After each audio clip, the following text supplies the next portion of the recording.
Spotlight कार्यक्रम में दर्शकों आपका स्वागत है और मैं हूं हरीश चोपड़ा। 3 साल बेमिसाल, ये मैं बार बार कह रहा हूं।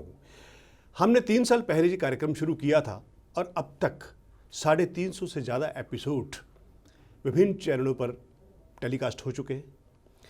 ये कार्यक्रम सामाजिक, आर्थिक और सियासी पर्सनैलिटी से जुड़ा ही हुआ है और साथ ही समाज, शिक्षा, समाज सेवा और बहुत सारे विषयों में जो काम करने वाले लोग हैं उनसे भी जुड़ा रहा है। हमने सबकी आवाज़, हमने सबके अनुभव आप तक पहुंचाए हैं और दर्शकों का पूरा स्नेह हमें इस कार्यक्रम को मिला है।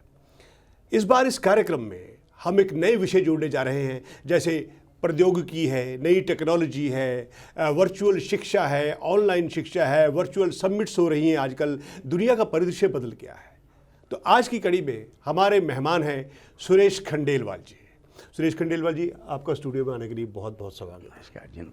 दर्शकों मैं ये बता दूं कि सुरेश खंडेलवाल जी दिल्ली की प्रतिष्ठित संस्था राजस्थान संस्था संघ के प्रधान हैं और भारतीय जनता पार्टी से भी वो जुड़े रहे हैं। उनके माइक्रो इंडस्ट्री सेल से भी जुड़े रहे हैं और न जाने कितनी सामाजिक संस्थाओं से जुड़े रहे हैं। तो सुरेश जी, मेरा पहला सवाल आपसे है कि राजस्थान जो संस्था है दिल्ली की, उसका एक अपना इतिहास है, बहुत पुराना, बहुत बड़ी प्रतिष्ठा है उसकी। समाज को जोड़ने के लिए वो एक महत्वपूर्ण भूमिका निभा रही है। तो आप इससे कैसे जुड़े? देखिए, मेरा जन्म राजस्थान में हुआ, इसलिए मुझे राजस्थान की भूमि से नेचुरली लगा होगा जी।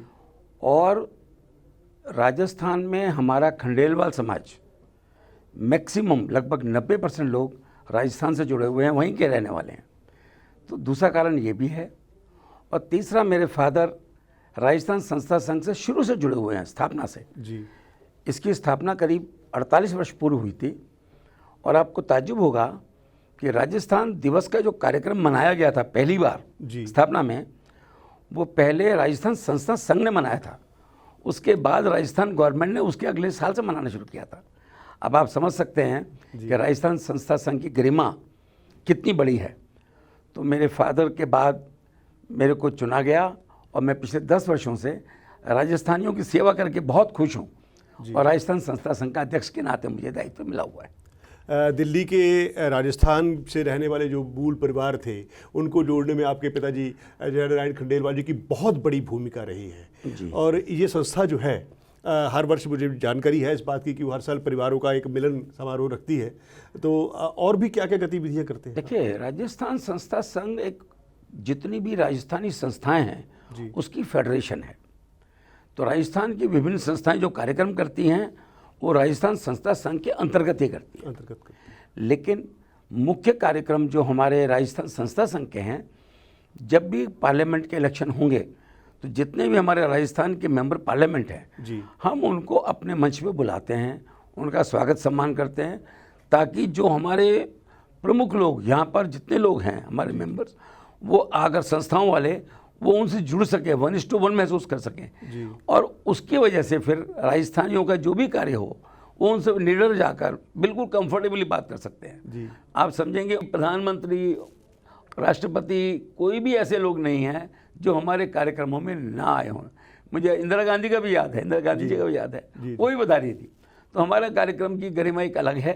और अब हम ये कोशिश करते हैं कि जितने भी लोग, क्योंकि समृद्धि बढ़ी है, ऐसा नहीं है, तो समृद्धि बढ़ी है, हम उनको साथ जोड़ के जो भी हमारे राजस्थानी भाई दिल्ली में प्रवास करते हैं या वहाँ पर हैं बाहर, उन सब की जितनी हम मदद कर सकते हैं हम पूरा प्रयास करते हैं। आप भारतीय जनता पार्टी के माइक्रो एंड स्मॉल जो इंडस्ट्रीज है सेल है, उससे भी आप जुड़े रहे, तो आपका क्या अनुभव रहा? देखिए, मैं टेक्निकल हूँ जी। मैंने BHU से इंजीनियरिंग किया है जी। और स्मॉल इंडस्ट्री से ही मैंने अपनी जीवन की शुरुआत की जी। खंडेलवाल इंडस्ट्रीज़ करके मैंने बनाई। फिर उसके बाद में कई ऑयल इंडस्ट्री में, स्टील इंडस्ट्री में, फेरोलॉयज़ में और विभिन्न जो भी इंडस्ट्री लगी मैं उनमें लगा रहा। खुद ही लगाई, खुद ही जोड़ी, खुद ही चलाई। मेरा कहना यह है कि देश की जो रीढ़ की हड्डी है और आज की जो डिमांड है वो माइक्रो एंड स्मॉल इंडस्ट्री ही है। मैं आपका MSME महत्व खंडेलवाल जी, मैं आपका एक मिनट मैं आपको कर रहा हूँ जी। क्योंकि सरकार ने कोरोना के लॉकडाउन के दौरान ही एक बहुत बड़ा पैकेज MSME को दिया है और मुझे लगता है कि ये इस नरेंद्र मोदी जी के शासनकाल में जो सूक्ष्म जिसे हम कहते हैं माइक्रो उद्योग जो है उनको बहुत बड़ा प्रोत्साहन दिया जा रहा है, क्योंकि मुझे लगता है कि हमारी अर्थव्यवस्था का आधार ही MSME है। बिल्कुल ठीक कह रहे हैं। मुझे अभी पीयूष गोयल पिछले साल जी। इलेक्शन से जस्ट पहले पीयूष गोयल जी से इंटरेक्ट करने का मौका मिला था।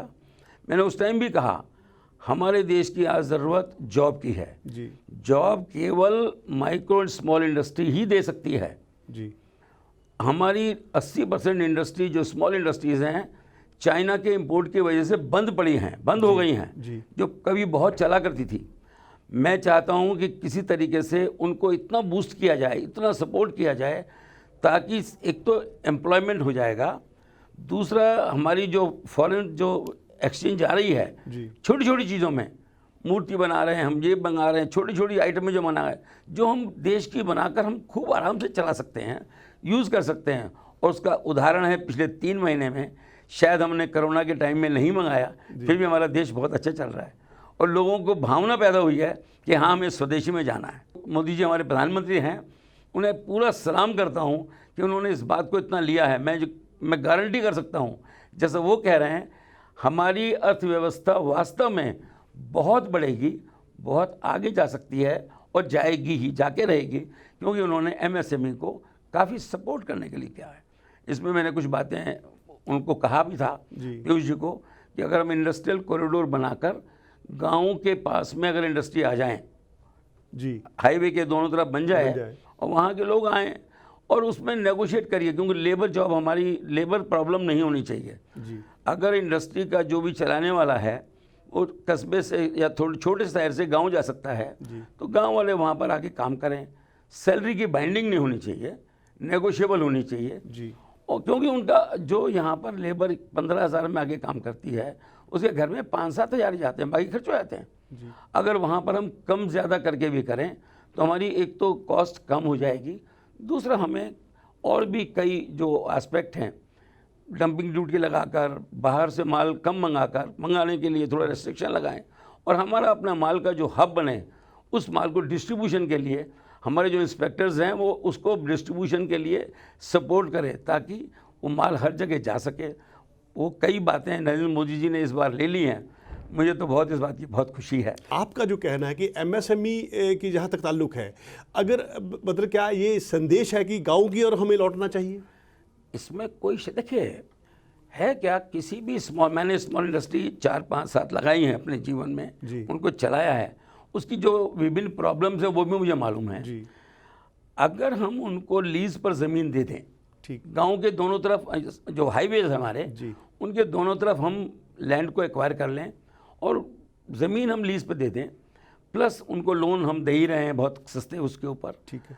उसके ऊपर हमारा जो मैंने 2 बातें पहले कही कि उनको बजाय इंस्पेक्टर उनकी परेशानी क्रिएट करने के जो पहले रहा है इंस्पेक्टर आज, वो उनको सपोर्ट करे।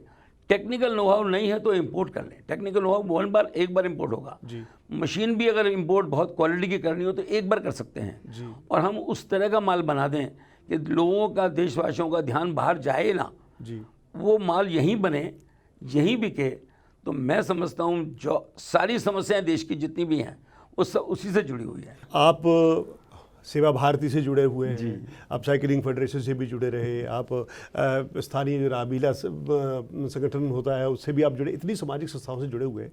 आप किस तरह आपकी दिनचर्या रहती है और कैसे टाइमिंग का, समय का संतुलन कैसे बिठाते हैं आप? बात क्या है, हम लोग 4 भाई हैं, चारों भाई में मैं शुरू से फादर के साथ रहा जी।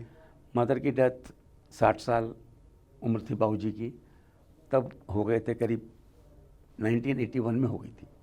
उसके बाद में वो पूरा टोटली सेवा के कार्यों में लग गए और उन्होंने मुझे कहा कि तुम्हें इस काम को देखना है। तब से सेवा भारती शुरुआत हुई थी।